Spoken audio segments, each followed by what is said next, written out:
Peace everybody, Kimmy here, back with another video. Today, or I should say this week, I want to go into talking about the Orishas and the history of the Orishas, and just to give people who don't know, or have an understanding of it, a more clear understanding of the Orishas.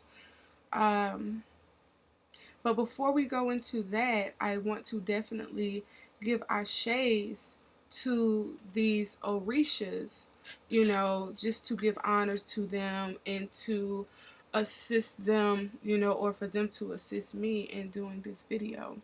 So, starting with Aja, Ashe. Aja, Ashe. Igugun, Ashe. Eshu, Ashe. Ibiji, Ashe. Oba, Ashe. Obatala, Ashe. Ogun, Ashe. Oshun, Ashe. Odudwa, Ashe. Okalun, Ashe. Orumila, Ashe. Oshimera, Ashe. Oya, Ashe. Shakpana, Ashe. Shango, Ashe. Yemiya, Ashe. And I also want to give Ashes to my immediate ancestors. Avis, Ashe. Tommy, Ashe. Gabrielle, Ashe. Fareed, Ashe. Walter, Ashe. Savannah Lena, Ashe. All the gods and goddesses known and unknown, Ashe. Let's see, who else should I Ashe to? All of your immediate ancestors, Ashe. Smith family, Ashe. Smith Bay family, Ashe. Jones, Ashe. All of the Bowler family, Ashe. And once again, to the gods known and unknown, Ashe. Okay. I'm also going to do a video soon so you can understand libations. And that is what we took in part of. I gave libations because I do want to honor and open the energy up and invoke their energy to better assist myself in, giving you a better understanding of Orishas. And what made me do a video on Orishas is the simple fact that a lot of people, they only post certain pictures of certain Orishas and they're pretty much the same. So we want to inform a lot of people that there are over 400 Orishas. And, I just want to give you a bit of history of those that aren't talked about as much. They all have a powerful energy in the universe. And we want to, not just honor the famous ones, but to honor them all, okay? But basically the Yoruba deities are called Orishas. They are considered in mythology the first primordial force or existing. These Orishas, a lot of people know that Obatala is one of the first Orishas. He's kind of like Big Papa.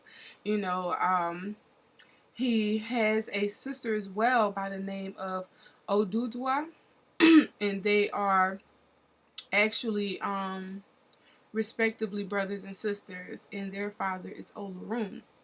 Okay. It is said that Obatala created humanity in that particular culture. Olorun gave life to basically like a hollow shell, and what Obatala did was gave the energy, the force, and later had sons by the name of, let me see what his name is, Aganyua, or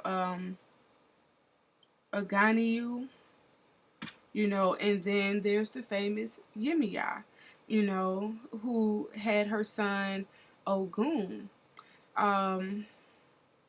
Ogun actually violated her, as far as rape or molestation, and he actually did it twice. And the second time, he basically raped her and she exploded, and 15 other deities came out, which were, some of the few is Okalun, Shakpana, Shango, Oshun. Um, yeah, so that story is pretty interesting. You have to go deeper, to understand like what took place on that realm. Many ethnic groups, like um, were taken into slavery, and this Yoruba spirituality was basically pushed around the world to different places, like the Dominican Republic, Puerto Rico, Haiti, Brazil, and throughout the rest of the world. But around Civil War time, um, they actually carried that belief with them. And that has a lot to do with why we're able to know what these energies are today and to practice them ourselves. Some of it is actually combined with pre-existing African-based cults, some Native American theologies and spiritism that brought into a new lineage. So you have Santeria, which is in Cuba. You have Oyatun, is it Oyatunju, which is in USA. You have Indigene, which is in Nigeria. You have Anango, which is in Nigeria. You have Kendo Meomble, which is in Brazil. Excuse me if I'm misspelling the words or mispronouncing the words. But you have Umbanda, which is in Brazil. You have Batu, I call it Batu Ki, which is also in Brazil. But the most popular one is the Vodun spirituality of Haiti, which was actually founded by slaves of different ethnic groups, and they basically took these elements of the Yorubas to do a lot of the work to liberate themselves from slavery, which is pretty cool. Definitely was very interested about that story.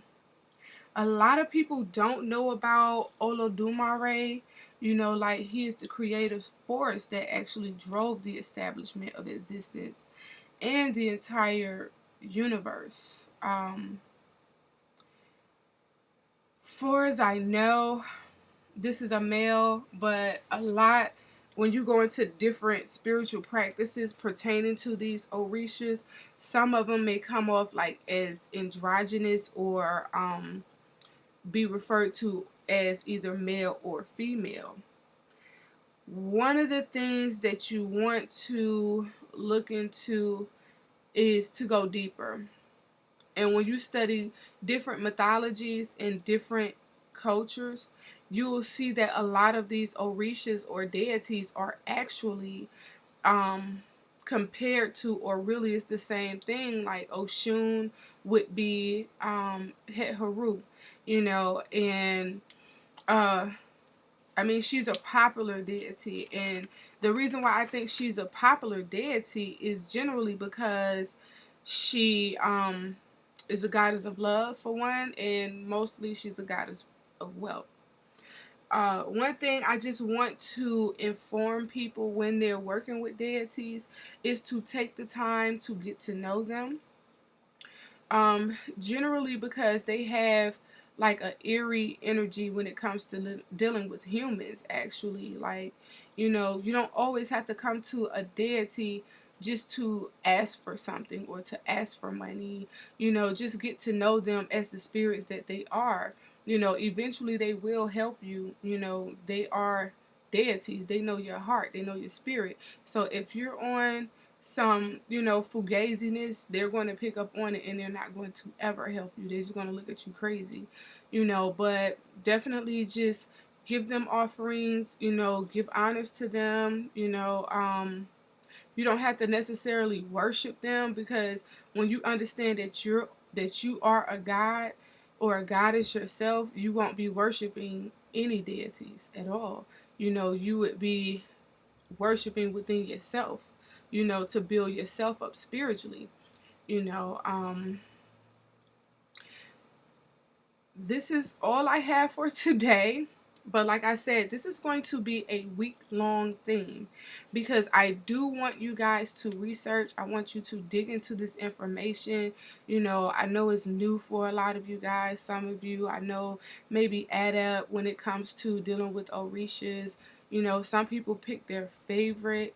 You know, I just want to leave you with saying this as well. The last thing you want to do is crown yourself up under a deity, because you, like I said, you are a goddess, you are a god, but you definitely can develop a relationship with them, because at the end of the day, they are definitely a part of you. You know, different aspects of them all dwell within side of you. Now, through your birth, you know, through different cycles, you may have been born like in direct descendant of Oshun or Obatala or one of the other unknown deities. However, it's still good to, you know, just get to know them. Their characteristics will help you to explain a lot about your own characteristics. And that's one of the most fun things about getting to know a Yoruba deity. Again, I'm Ykeme. It's nice talking to you. Don't forget to click, share, subscribe, like this video. You know, I'm definitely doing one-on-one classes for people who want to, you know, get into this spiritual system. You can check me out on 7sagemetaphysics.com. Also, like our page, royalbloodline.com. As always, hashtag love is the law, and let the peace be with you.